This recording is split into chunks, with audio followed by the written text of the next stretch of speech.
Here's why stability is more important than perfection in any aquarium, whether it's saltwater or freshwater. Now, before we get into this, you can't just have terrible water quality. It needs to be within an acceptable range. Now, there's all kinds of parameters out there, and each one has different ranges that it can be in. Some of them are more important than other parameters, but you need to have a baseline that's within acceptable ranges. For example, with ammonia, you want 0 ammonia in your aquarium no matter what. If you have ammonia in your tank, your fish are gonna struggle. But things like salinity or pH can have minor variations. They don't need to be an exact number, they just need to be stable. Now, why is that important? Our fish rely on our water chemistry completely, so they need things to be consistent. Imagine if you were sitting in a room and the temperature kept going up and down. You might need to put a blanket on, then take the blanket off, and do all that sort of stuff.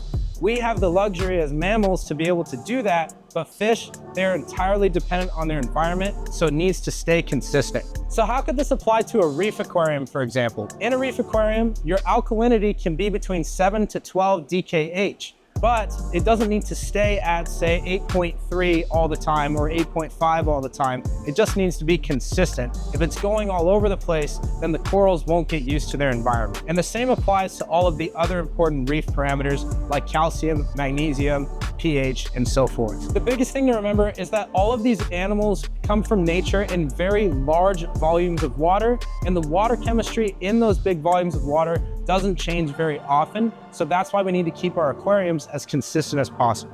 So if you want more tips like this, make sure to follow Aquarium Arts.